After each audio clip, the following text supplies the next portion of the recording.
Bismillahirrahmanirrahim. Today our topic is about injuries to joints and types of muscles for class biology second year. First we discuss about the learning objective. We want to understand the injuries to joints, in which we discuss about the dislocation of joints and sprain. Also we discuss about the types of muscles, in which we study about the smooth muscles, cardiac muscles and skeletal muscles. First we discuss about the injuries to joint, in which dislocation of joint means bones of the joint dislocated from their position. जब जो bones हैं वो अपनी जगह से dislocate हो जाए, जहाँ पे बोन्स, पहली बात है बोन्स अटैच हो रही हैं, तो उस पॉइंट को हम, जिस जगह वो अटैच होती हैं उस पॉइंट को हम जॉइंट बोलते हैं। जब जॉइंट अपनी जगह से अगर बोन्स डिसलोकेट होंगी तो इसका मतलब है जॉइंट अपनी जगह से जब डिसलोकेट होगा, अपनी पोजीशन से डिसलोकेट होगा, तो हम क्या बोलेंगे, डिसलोकेशन ऑफ जॉइंट्स। और ये किस वजह से हो सकती है, ड्यू टू किसी चोट की वजह, ड्यू टू इंजरी या एक्सीडेंट अकर हो जाए उसकी वजह से, या एक्सट्रीम प्रेशर अगर जॉइंट्स पे पड़ जाए, अनइवन लोड जो है जॉइंट्स पे पड़ जाए, जिसकी वजह से आपके जॉइंट्स जो पे बोन्स अटैच्ड हैं वो क्या हो जाती हैं, डिसलोकेट हो जाती हैं, जिसकी वजह से क्या होती है, मुख्तलिफ किस्मों की डिसऑर्डर ऑफ जॉइंट्स अकर हो जाते हैं, जिसमें आपने प्रीवियस लेक्चर में स्लिप डिस्क के बारे में पढ़ा, और इसी तरह आपने स्पॉन्डिलोलिसिस के बारे में पढ़ा। तो मुख्तलिफ किस्मों के डिसऑर्डर अकर हो सकते हैं। ये सारी जो डिजीज़ जो या डिसऑर्डर्स हो रहे हैं, ये किसी न किसी अनइवन प्रेशर की वजह से, या एक्सट्रीम प्रेशर जिसे आप कह सकते हैं, या कोई इंजरी या एक्सीडेंट की वजह से अकर होते हैं। तो इनको हम क्या बोलते हैं, डिसलोकेशन ऑफ जॉइंट्स। इनकी ट्रीटमेंट के लिए ये है कि या तो एक्सपर्ट फिजिशियन जो है वो इसको जो डिसलोकेशन है उसको जो है वो वापस इसकी नॉर्मल पोजीशन पे ले आए, या फिर ये भी है कि मुख्तलिफ जो हैं साथ पेन किलर्स जो है मेडिसिन इस्तेमाल की जाती हैं ताकि जो पेन हो रही है उसको कम किया जाए। अब हम एक एग्जांपल कंसीडर करते हैं कि अगर शोल्डर डिसलोकेट हो जाए, तो आपने ये देखें कि आपको पता है ये ग्लेनोइड कैविटी है, जिस पे क्या होता है, आपकी ह्यूमरस बोन जो है वो स्कैपुला के साथ क्या है, इधर अटैच्ड होती है। ये तो नॉर्मल एनाटॉमी है जिसमें ये लिगामेंट्स ने इसको क्या किया हुआ है, अटैच किया हुआ है। अब आपने ये बात याद रखनी है, जो लिगामेंट्स होते हैं वो बोन टू बोन अटैच करते हैं, और ये लिगामेंट मसल्स हैं। अब जब ये दोनों आपस में अटैच हैं, ये तो नॉर्मल एनाटॉमी है, लेकिन जब आपको क्या एक्सट्रीम प्रेशर पड़ा या इंजरी आ गई या किसी एक्सीडेंट की वजह से क्या हुआ, शोल्डर जो है, जो ह्यूमरस बोन है वो स्लिप कर गई, और ये क्या होगी, यहाँ पे क्या आ गई, डिसलोकेशन आ गई। अब ये जॉइंट अपनी जगह से क्या कर गया, मूव कर गया है, जिसकी वजह से ये क्या आ गया है, डिसलोकेशन आ गई है। अब क्या होता है, इसको हम क्या कहेंगे, शोल्डर डिसलोकेशन, क्योंकि ये शोल्डर में अकर हो रही है तो दैट्स वाई हम इसे क्या करें, शोल्डर डिसलोकेशन। और ह्यूमरस बोन जो है वो अपनी पोजीशन को उसने क्या कर दिया, चेंज कर दिया। नॉर्मल पोजीशन क्या थी, ये नॉर्मल पोजीशन थी, लेकिन अब इसकी ये जो पोजीशन है ये क्या है, डिसलोकेशन हो गई है, तो इसे हम क्या कहेंगे, शोल्डर डिसलोकेशन। अब इसका यही है कि ये पोजीशन या तो इसको क्या करेगा, इसकी नॉर्मल पोजीशन पे जो है वो एडजस्ट करके पट्टी वगैरह, बैंडेज वगैरह कर देगा, और इसके साथ जो है मुख्तलिफ पेन किलर्स भी इस्तेमाल करनी पड़ेंगी। तो ये तो था किसके बारे में, कि डिसलोकेशन ऑफ जॉइंट्स के बारे में। ये आपकी किसी भी जॉइंट्स में अकर हो सकती है, आपके सर्वी मतलब इसमें क्या है, वर्टिब्रल कॉलम, जैसे आपको पता है वर्टिब्रल कॉलम में डिस्क मौजूद हैं, वो भी डिसलोकेट हो सकती हैं। तो कहीं पे भी अगर इंजरी एक्सीडेंट अकर हो जाए और आपकी किसी कोई भी जॉइंट क्या कर जाए, अपनी पोजीशन को चेंज कर दे, तो उसे हम क्या बोलेंगे, डिसलोकेशन। और हमने इसमें एग्जांपल जो कंसीडर करी, हमने शोल्डर डिसलोकेशन के बारे में पढ़ा कि कैसे जो है कि शोल्डर अगर किसी इंजरी या एक्सट्रीम लोड की वजह से वो अपनी पोजीशन को चेंज करता है, तो उसकी वजह से आपका शोल्डर डिसलोकेट हो जाता है, और उसकी वजह से पेन होगी, और आपको क्या है जो है पेन किलर्स वगैरह इस्तेमाल करने पड़ेंगे, और साथ साथ डॉक्टर जो है वो इसको इसकी एग्जैक्ट पोजीशन पे क्या करेगा, वो पुल करेगा, ताकि जो है ये अपनी नॉर्मल स्टेट पे आ जाए। अब इसके बाद हम पढ़ते हैं स्प्रेन के बारे में। स्प्रेन जो है वो डिजीज़ ऑफ लिगामेंट्स है। लिगामेंट्स का मैंने अभी पहले भी आपको बताया कि लिगामेंट्स आपके ऐसे मसल्स हैं जो किसी को कनेक्ट कर रहे हैं, वो आपके बोन्स टू बोन को कनेक्ट करते हैं। अब क्या होता है जब स्प्रेन का ओवर स्ट्रेचिंग ऑफ लिगामेंट्स, जब आपके लिगामेंट्स ओवर स्ट्रेच हो जाते हैं, जारी बात है अगर एक्सट्रीम लोड अगर लिगामेंट्स पे पड़ जाते हैं तो वो ओवर स्ट्रेच हो जाते हैं, जिसकी वजह से वो क्या हो जाएंगे, very painful and uncomfortable situation जो है वो आपकी क्या होगी, हो जाएगी।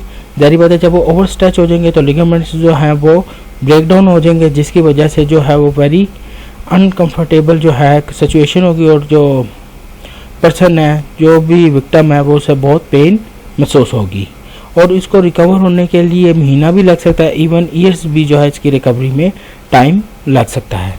इसकी ट्रीटमेंट भी यही है कि बैंडेज की जाती है और मुख्तलिफ मेडिसिन पेन किलर से इस्तेमाल किए जाते हैं और कंप्लीट बेड रेस्ट जो है डॉक्टर एडवाइस करते हैं, ताकि जो है जितना ज़्यादा आराम करेगा उतनी जल्दी जो है वो जो कंफर्टेबल पोजीशन पे जब वो आ जाएगी, जो स्वेलिंग वगैरह ख़त्म होगी तो फिर उसके बाद जो है वो वापस अपनी नॉर्मल कंडीशन में जो लिगामेंट्स जो हैं वो आ जाएंगे। जब लिगामेंट्स ब्रेक डाउन होते हैं तो उसकी वजह से स्वेलिंग हो जाती है, इस वजह से ये बहुत ज़्यादा तकलीफ दे है, इस वजह से इस पर टाइम भी ज़्यादा लगता है, महीना भी लग सकता है। और अगर ज़्यादा जो है वो स्वेयर लिगामेंट्स की जो है ब्रेक डाउन कर गए हैं, स्वेयर कंडीशन है, तो फिर आपको काफ़ी अरसा जो है इवन ईयर्स तक जो है ना, ईयर साल भी लग सकता है इसकी रिकवरी में। तो ये तो स्प्रेन के बारे में था। अब हम इसकी एग्जांपल कंसीडर करते हैं कि एंकल स्प्रेन हो जाए तो क्या होता है। अगर आपका पाँव मुड़ जाए और अगर जो स्वेयर मुड़ गया, ये देखें अगर एंकल जो है वो बिल्कुल स्वेरली ये देखें मुड़ गया, जिसकी वजह से क्या हुआ, यहाँ से सबसे पहले तो ये तो नॉर्मल थे, देखें ये नॉर्मल है, लेकिन जो एंकल जो आपका जो बेंड हुआ है, जिसकी वजह से सबसे पहले ये आप देखें क्या होगी, आपकी स्वेलिंग हो जाएगी इधर। और आपके ये आपको पता है कि ये जो बोन है, ये बोन जारी बात है, ये दो बोन्स अगर आपस में कनेक्ट हो रही है तो ये कौन से बोन्स टू बोन कनेक्ट कौन करता है, लिगामेंट्स करता है। तो ओवर स्ट्रेचिंग ऑफ लिगामेंट्स हो गई है, देखें ब्रेक डाउन हो गए हैं लिगामेंट्स। इस ब्रेक डाउन और लिगामेंट्स होने की वजह से क्या हुआ है, स्वेलिंग हो गई है और अब जो है वो इतनी ये क्या है अनकंफर्टेबल सिचुएशन जो है वो होगी और पेन जो विक्टिम है, जो पर्सन है, उसको बहुत ज़्यादा पेन महसूस होगी। और इसके लिए क्या होगा कि जो है मुख्तलिफ़ किस्मों की जो है पेन किलर्स वो इस्तेमाल करने पड़ेंगे, बैंडेज करनी पड़ेगी और जो है वो रेस्ट जो है वो करना पड़ेगा ताकि ये रिकवर हो सकें। तो इससे हम क्या बोलते हैं, स्प्रेन। अब ये स्प्रेन क्या है, ये पाँव में भी हो सकती है, नी में भी हो सकती है, जहाँ पे भी जॉइंट्स, जहाँ पे भी लिगामेंट्स ने बोन टू बोन कनेक्शन किया होता है, जिधर जिधर लिगामेंट्स मौजूद है, अगर जहाँ पे भी जो लिगामेंट आपका इंजर्ड हो जाएगा या उधर अनइवन लोड होगा या ओवर स्ट्रेच हो जाएगा, तो उस लिगामेंट जब ब्रेक डाउन होगा तो वहाँ पे आपको स्प्रेन प्रोड्यूस हो जाएगी, मतलब वो पेन और स्वेलिंग प्रोड्यूस हो जाएगी। और फिर उसके बाद जो है वहाँ पे ज़ाहिर बात है उस विक्टिम के लिए या उस पर्सन के लिए अनफेवरेबल कंडीशन है, ज़ाहिर बात है पेनफुल कंडीशन हो जाएगी और जो सिचुएशन है उसके लिए पेनफुल है, तो उसको जो है कंप्लीट बेड रेस्ट और की ज़रूरत होती है फॉर अ मंथ और इवन ईयर।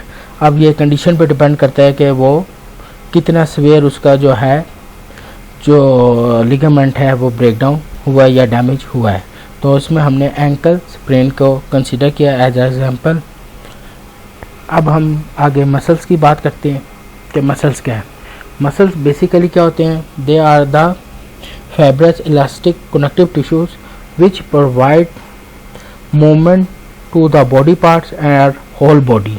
बेसिकली क्या है, ये ऐसे आपके मसल्स हैं, जो मसल्स ऐसे आप समझे टिश्यूज़ हैं जो आपको क्या प्रोवाइड कर रहे हैं, मूवमेंट प्रोवाइड कर रहे हैं। वो पार्ट्स ऑफ द बॉडी भी हो सकते हैं और होल बॉडी की भी मूवमेंट हो सकती है। तो इसको हम क्या कहेंगे, इन स्पेशलाइज्ड टिश्यूज़ को हम क्या कहेंगे, मसल्स कहेंगे। ये क्या है, मसल्स जो हैं ये फाइब्रस इलास्टिक और कनेक्टिव टिश्यूज़ के बने होते हैं।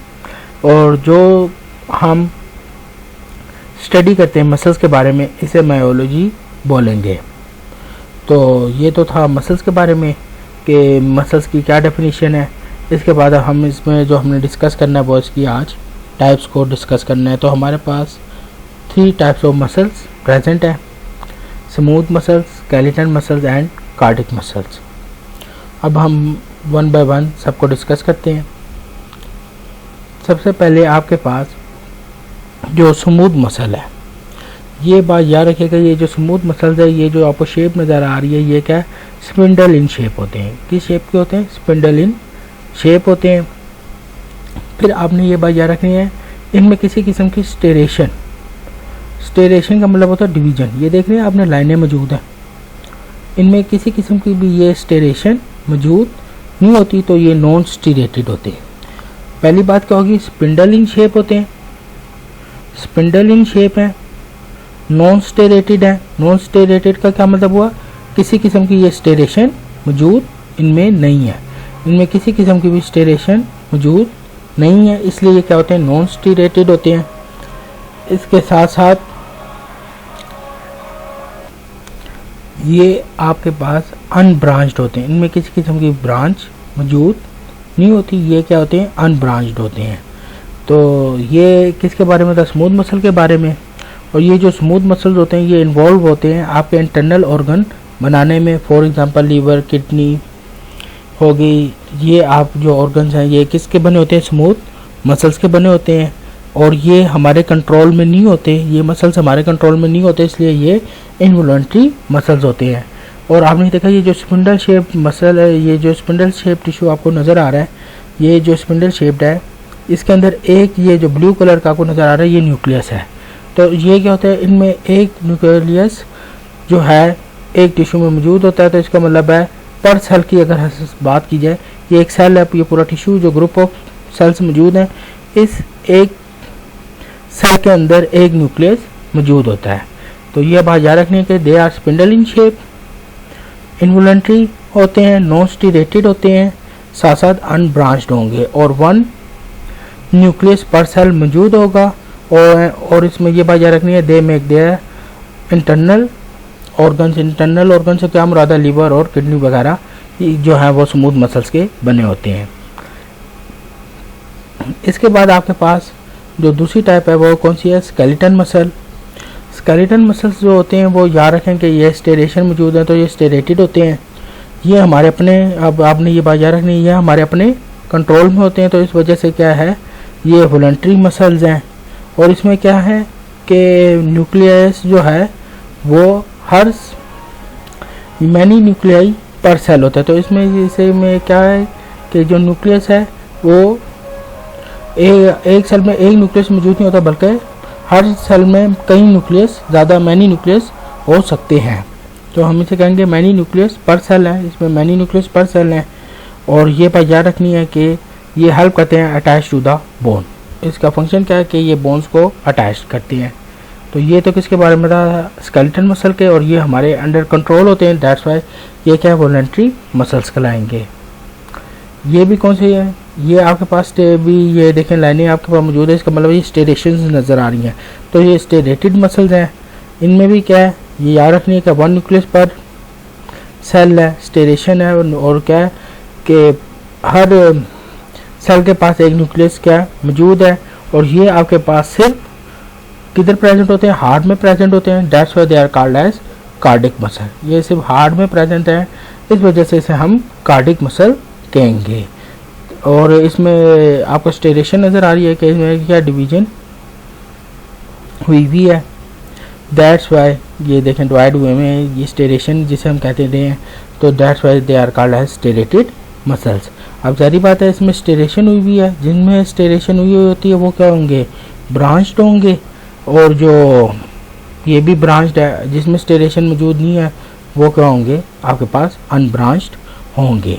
तो ये तो हमने किसके बारे में पढ़ा, इनकी स्ट्रक्चर के बारे में पढ़ा। अब हम इनका कंपैरिजन भी देख लेते हैं।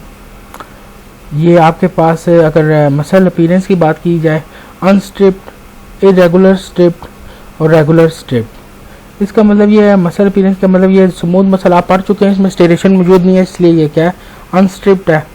कार्डिक मसल्स में क्या स्टेरेशन क्या मौजूद है, लेकिन इरेगुलर पैटर्न में है, इस वजह से इसे क्या कहना है, इरेगुलर स्ट्रिप्ड। और ये जो स्केलेटन मसल्स के अंदर क्या है, स्टेरेशंस मौजूद हैं और वो रेगुलर पैटर्न में, इस वजह से हम क्या कह रहे हैं रेगुलर स्ट्रिप।